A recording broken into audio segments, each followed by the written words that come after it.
Bueno, estamos aquí de regreso para la segunda parte de programación dinámica. Un ejercicio particular que la clase pasada de backtracking en el primer video, de curso de algoritmo virtual, se comentó, fue el caso de la mochila.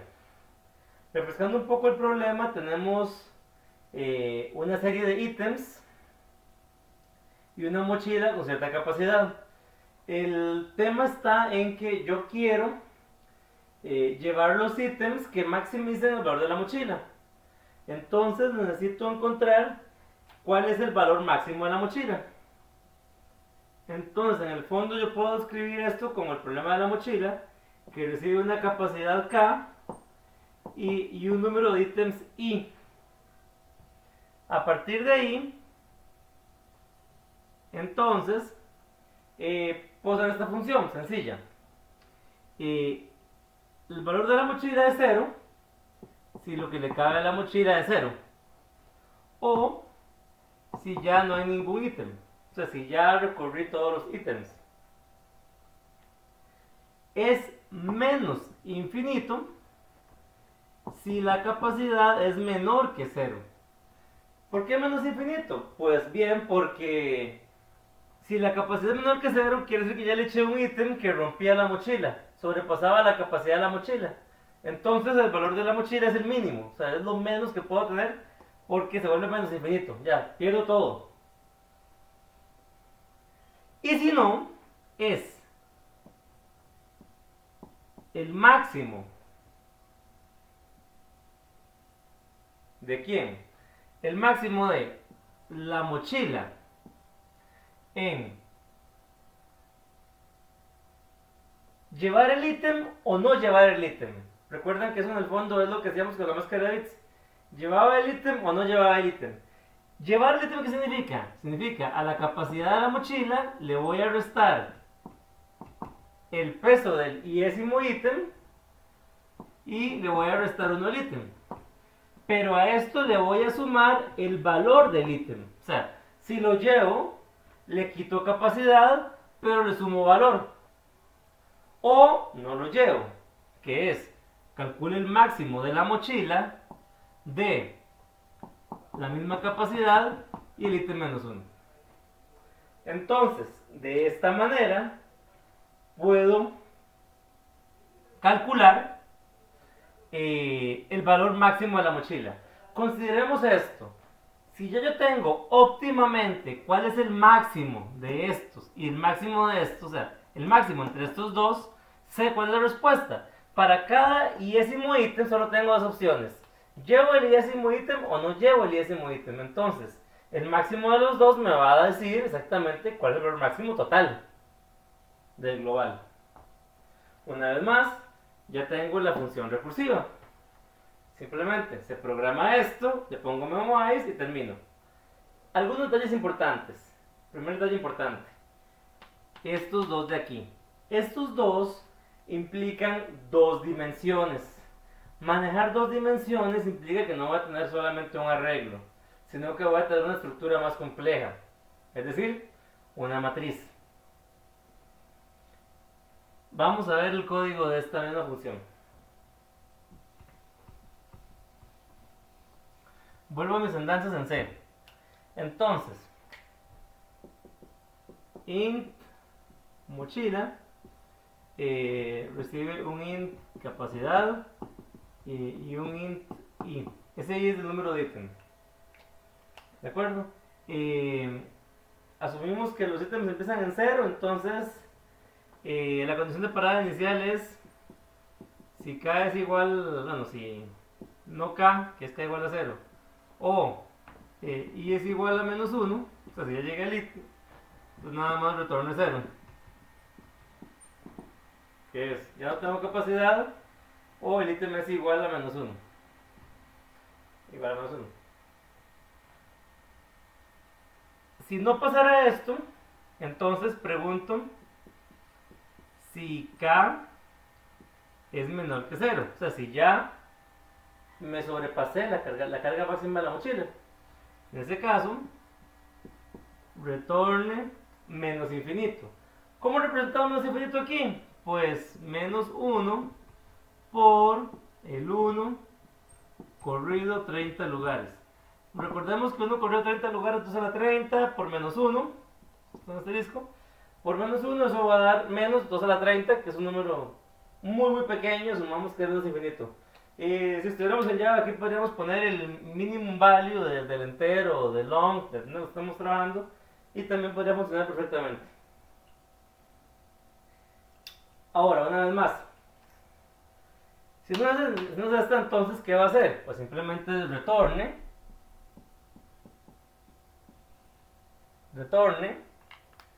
el máximo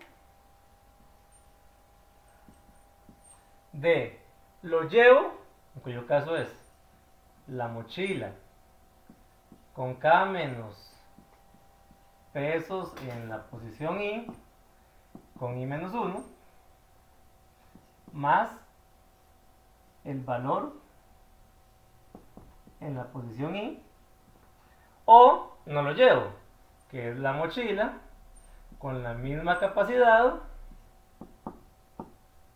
y el siguiente ítem.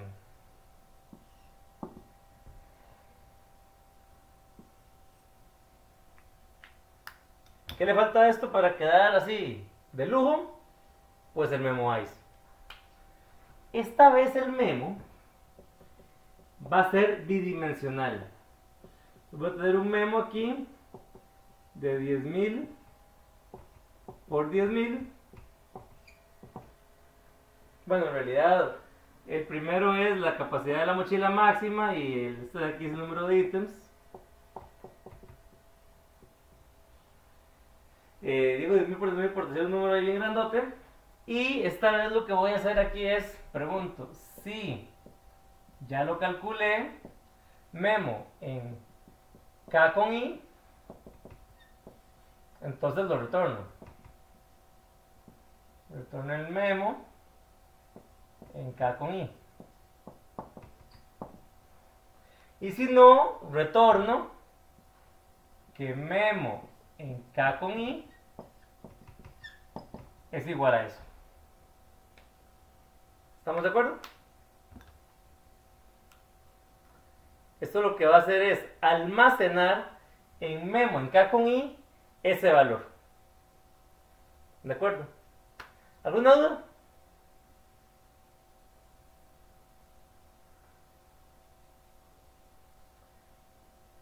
Pues bien, por aquí me están diciendo que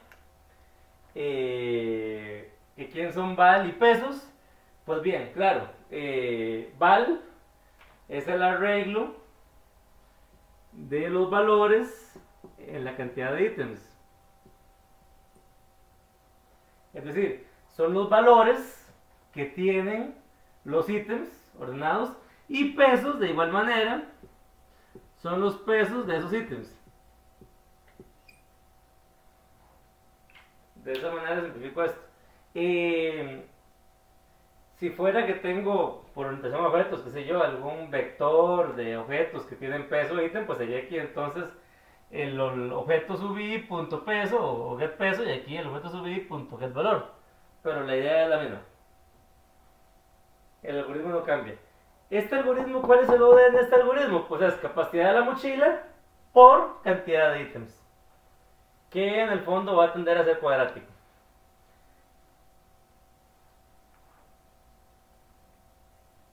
¿Ven? ¿Alguna duda? ¿No? ¿Estamos bien? Perfecto, muchas gracias. Continuamos. Otro ejemplo de dónde aplicar esto. Pues, muy sencillo. No sé si recuerdan de la primera charla en la que habíamos hablado, cuando estaba haciendo invitación para el Club de Algoritmo Virtual, estaba hablando sobre esta función de n con bino k. La primera función que hablé de este estilo fue que esto era 1 si k es igual que n, 1 si k es igual que 0, ¿verdad? Porque hemos dicho que esto es de cuántas maneras puedo escoger cada subconjunto de un conjunto de tamaño n. Por ejemplo, si tengo el conjunto A, B y C, y quiero escoger dos de ahí, pues entonces decíamos que tenemos tres maneras de hacerlo, que es AB, AC y BC. ¿De acuerdo? Entonces en el fondo es de cuántas maneras tengo yo de un conjunto N, puedo escoger K. Bien, es una manera, si o sea, de un conjunto de tamaño 3 quiero escoger 3, solamente hay una manera de hacerlo. Si de un conjunto de tamaño N quiero escoger 0, solo hay una manera de hacerlo, escoger el vacío. ¿De acuerdo? Entonces, 1 si k igual a N, 1 si k igual a 0. Y si no, tengo la llamada recursiva, que es N-1K más N-1, K-1. Ahora bien, ¿qué es lo que pasa con esto? Pues muy sencillo, es una función recursiva. Tal cual está, una vez más, es una función 2 a la n. Pero, cuando a esta misma función le aplico memoize, se vuelve cuadrática. N por k. Y tiene la ventaja de que es muy fácil de concebir. Entonces veamos. ¿Cómo sería esto?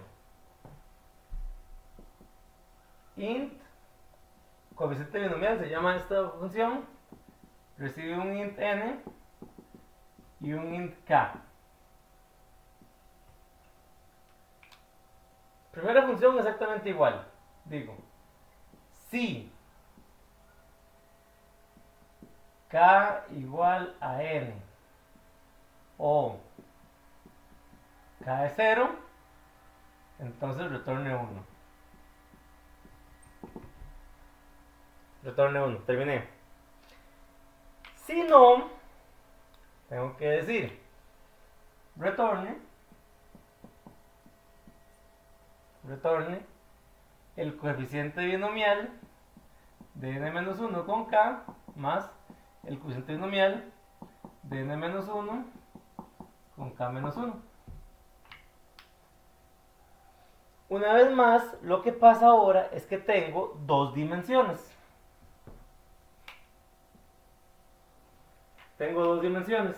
Como son dos dimensiones, el n y el k, una vez más voy a requerir una matriz para hacer memoize. Entonces voy a tener aquí el int memo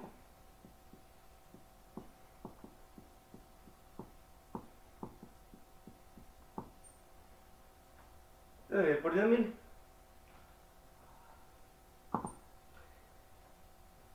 Acá, antes de esto, pregunto si ya lo he visitado. Si ya el n y el k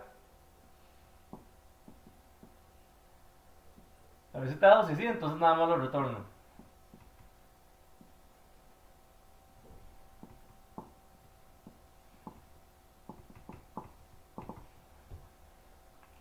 Si no, lo que tengo que retornar es que el memo de n y k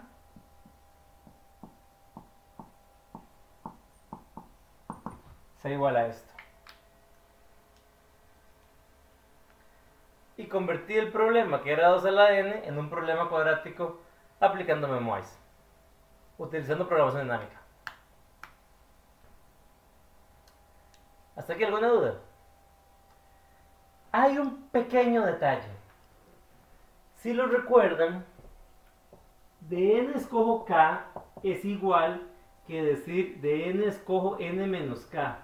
Estos dos son iguales. ¿Por qué? Porque escoger k elementos de n para que hagan algo es lo mismo que escoger el resto para que no lo hagan.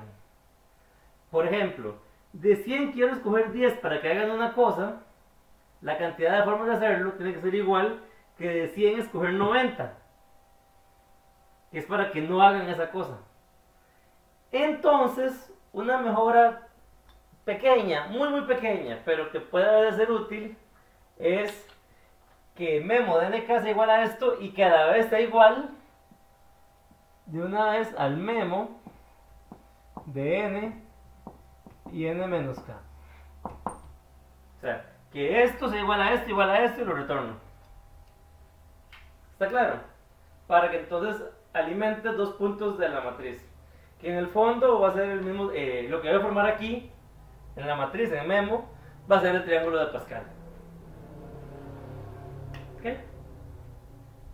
¿Alguna duda hasta aquí? ¿Todos de acuerdo?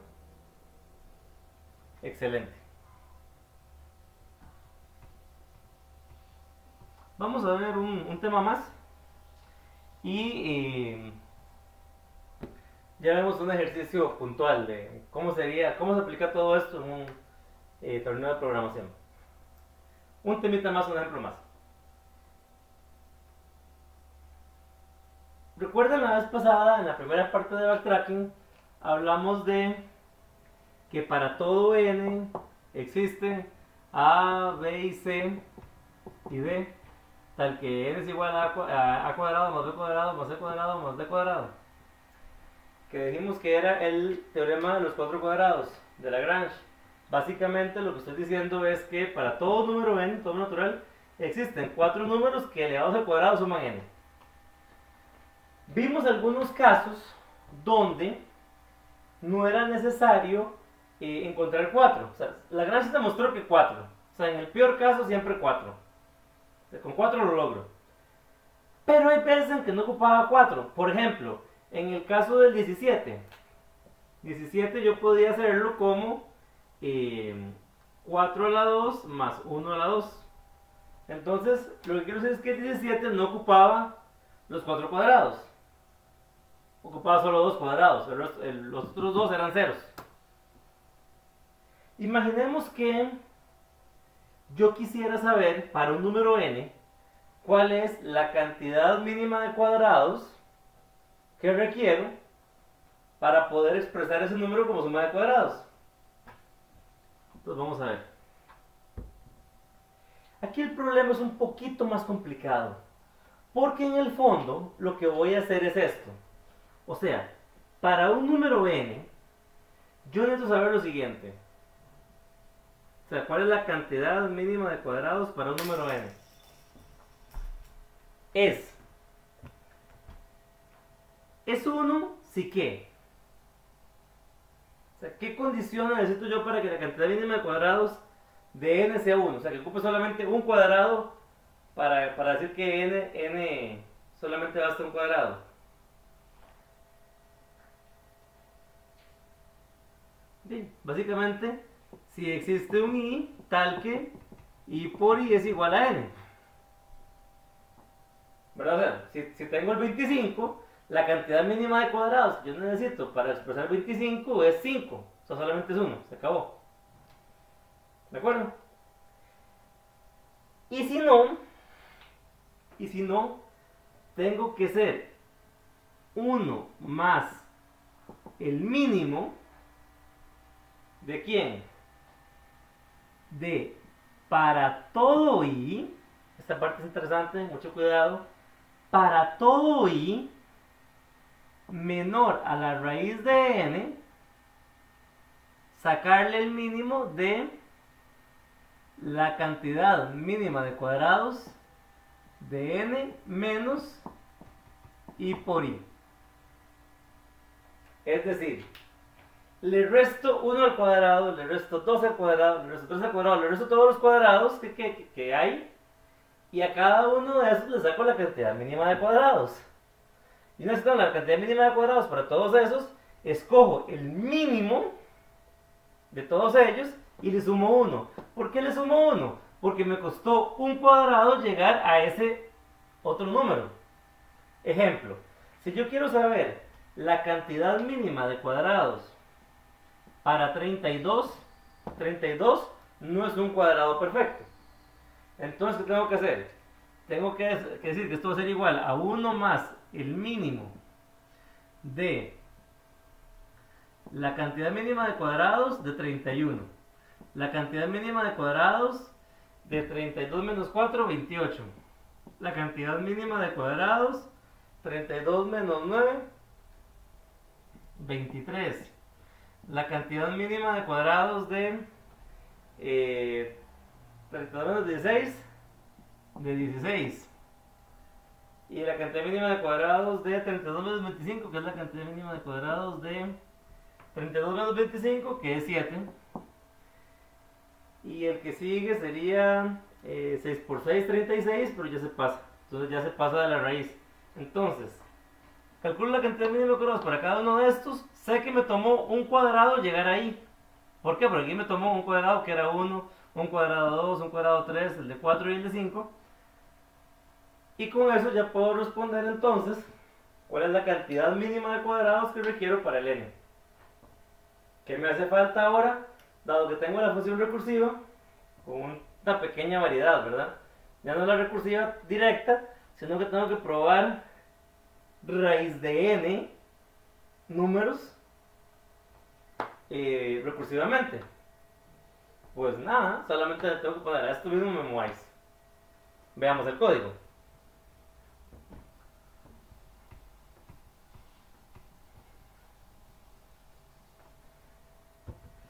El código es muy sencillo. Nada más quiero ahí int cantidad mínima de cuadrados de un n. Veámoslo primero sin el memwise. Aquí le pongo si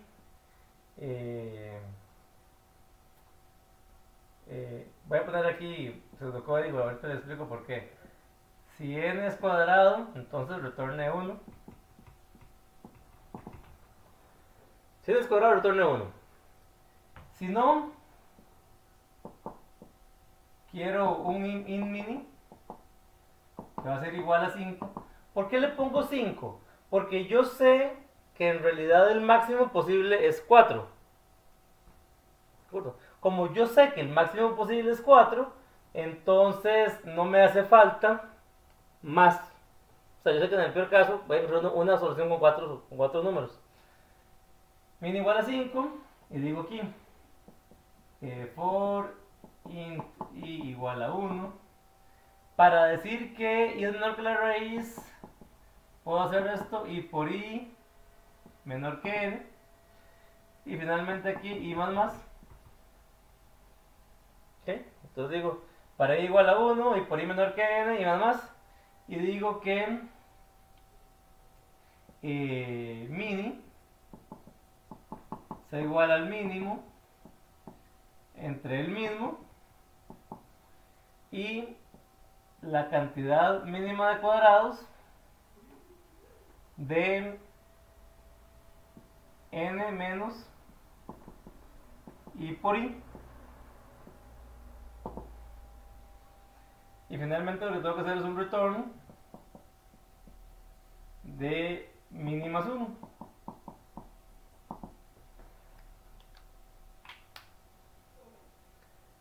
Una vez más, calculo el mínimo de todos ellos, lo guardo en mini. El mini entre él y el otro, pues va a ser el otro, posiblemente la primera vez, y ya las demás vaya a guardar el mínimo de toda la secuencia. Y finalmente retorno mini más 1, que era lo que yo quería.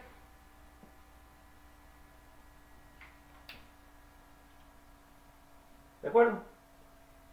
Ahora, pequeña trampa.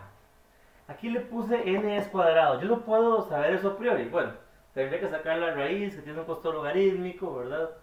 Y luego multiplicarlo al cuadrado a ver si es o no es un cuadrado perfecto. Yo puedo hacerlo a priori, ayudándome un poco, haciendo esto. Le digo, hago el memo de tamaño, no sé, 10.000, la cantidad de números que sean, 100.000. Y hago, antes de llamar a esta función, hago un for. Ah, por cierto, este memo lo voy a iniciar esta vez todo en 5. Ok, voy a ponerlo aquí. Hago un for para llenarlo todo en 5. ¿Por qué en 5? Porque yo sé que el máximo posible es 4, entonces lo lleno en 5, porque sí. Pero antes de llamar a esto, hago un for desde i igual 1 y por i menor que el tamaño que sea, ahí el tamaño, y más más, y voy a hacer esto. Quiero que memo en i por i sea igual a 1. Entonces ya yo de una vez a los cuadrados perfectos le seteo 1. A los cuadrados perfectos ya yo les seteo 1. De esa manera, aquí me ahorro esto. Y puedo preguntar de una vez, pregunto si el memo en la posición n es menor que 5, ¿verdad? Como los inicié todos en 5, entonces pregunto si es menor que 5. Si ya lo había seteado en 1 porque era un cuadrado perfecto, entonces esto me da true. Entonces nada más lo retorno. Memo en n. Y ya aquí absorbo el caso base. Y en los demás casos lo que tengo que hacer es return, aquí igual, memo en n es igual a esto. Y listo. Esta vez el costo del memorize aquí es casi mínimo lo que estoy haciendo, pero lo tengo un pequeño paso afuera. Donde yo seteo los valores aquí y acá originalmente. Una vez más, saber la cantidad mínima de cuadrados para un n particular tiene un modo de n, es lineal. ¿De acuerdo? ¿Alguna duda con esto? Por favor, insisto, los que están viendo en casa, en su trabajo, en la oficina, estudiando, en donde quiera que estén viendo esto, no duden en poner los comentarios, por favor, estoy dispuesto a contestar cualquier pregunta o comentario que me hagan. También se les agradece el like y por cierto, antes se me olvide, me pidieron 2 saludos para Monterrey, México, a Carlos Gobles de Facebook y a mi muy querido amigo colega Luis Humberto González del TEC de Monterrey. Entonces, una vez que tengo esto, pues es una aplicación de programación dinámica muy sencilla, muy interesante, muy divertida. Ahora sí, hablemos de un problema de programación. ¿Cómo es que me pueden preguntar todo esto en un curso, en un problema, en un concurso de programación? O en un examen de algoritmos para mis estudiantes. Muy sencillo. En realidad, imaginemos que yo tengo una serie de números. A1, A2, A3, A4, hasta N. Me dan una serie de números. N números. Y después me viene una serie de queries, una serie de preguntas. I, J. Donde lo que tengo que saber de IJ es un X. Pero ese X no es cualquier X. Ese X es este. Quiero que A en I XOR X más A en I más 1 XOR X más A en I más 2 XOR X más así sucesivamente hasta A en J XOR X. Quiero el X, que toda esta suma de aquí sea la máxima posible. El problema decía que en caso de que hubieran dos X con el cual pudiera hacer esto máximo, diera el máximo X posible. ¿Ok? Entonces, ahora sí, ahí nos llevó la trampa. ¿Cómo hacemos ese problema? Para entender los problemas siempre es bueno imaginar un caso. Entonces supongamos que el intervalo no me importa. Supongamos que yo quiero los números 5, 9 y 20. 5, 9 y 20. Entonces, otro pequeño detalle es que decían que tanto el X como todos los números que están aquí tienen 30 bits. Es un dato importante porque me dicen que caben en 30 bits. Entonces, ¿el 5 qué es? Pues el 5 son un montón de ceros ahí para atrás, ¿verdad? Y viene el 1, 0, 1, que es 5 en binario. El 9 también viene 0 al final y tiene 1, 0, 0, 1. El 20 es 5 por 4. Es 1, 0, 1, que es 5, por 4 que es este, y ahí también todos los ceros para atrás. Entonces, yo quiero sumar todos estos. Veamos a ver. Recordemos de primaria cuando nos hablaban que los números tienen un valor absoluto y un valor relativo. Vamos a hacer un ejemplo decimal. Si yo digo 23, 23 en realidad es 2 por 10 a la 1 más 3 por 10 a la 0. ¿Cierto? Ok. Entonces, en el fondo, estos números de aquí son una base. Lo que cuando yo voy a sumarlos todos hacia abajo. No me importa cuánto da la suma. Lo que sí me importa es que como tengo 1 o 0, el 1 suma más que el 0. Lo que yo quiero es que al maximizar esto, el x sea el máximo. Entonces, un 1 suma, un 0 no suma. Entonces, en este intervalo de acá, ¿qué hay más? ¿Hay unos o hay ceros? Como hay más unos que ceros, para que esto sea máximo, el x debería ser un 0. Este va a ser el x de aquí. El x debería ser un 0. ¿Para qué? Para que al hacer 0 XOR 1, dé 1. 0 XOR 1, dé 1. Y 0 XOR 0, de 0. Pero mantiene más unos que ceros. En este otro de acá, que son puros ceros, ¿qué me conviene más? ¿Que el x tenga un 1 o que el x tenga un 0? ¿Que tenga 1 o que tenga 0? Que tenga 1. Correcto. Me sirve que tenga 1. ¿Por qué? Porque el 1 convierte todos los ceros en unos. Entonces les da vuelta y maximiza el número. En este otro de aquí hay dos unos y un 0. Entonces, aquí me conviene más que sea un 0. Acá hay dos ceros y un 1. ¿Qué me conviene más? ¿Dejarlos igual con un 0 o cambiarlos con 1? 1 o 0, ¿ok? Claro, conviene más ponerles un 1, porque el 1 va a intercambiar los valores y de esa manera, entonces pongo 1, 0, 1. En esta otra que tengo más ceros que 1, ¿qué me conviene más? Igual, poner un 1. Y sucesivamente ya para todos los demás va a poner puros unos. De esta manera ya yo sé, entonces, dado un intervalo, qué es lo que más me conviene. Si hay más unos, me conviene poner un 0. Si hay más ceros, me conviene poner un 1.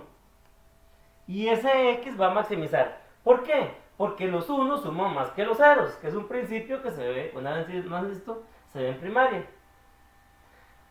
Lo otro bonito aquí es el XOR, ¿verdad? Recordemos que,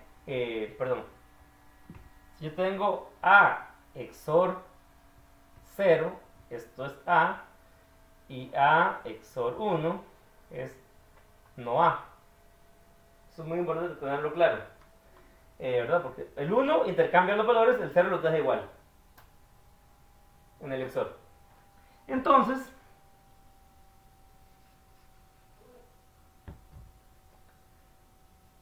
ya yo sé que lo que tengo que hacer es contar la cantidad de unos que aparece para cada uno de los dígitos. Y aún así pregunto, ¿y esto qué tiene que ver con programación dinámica? Pues casi nada, muy sencillo.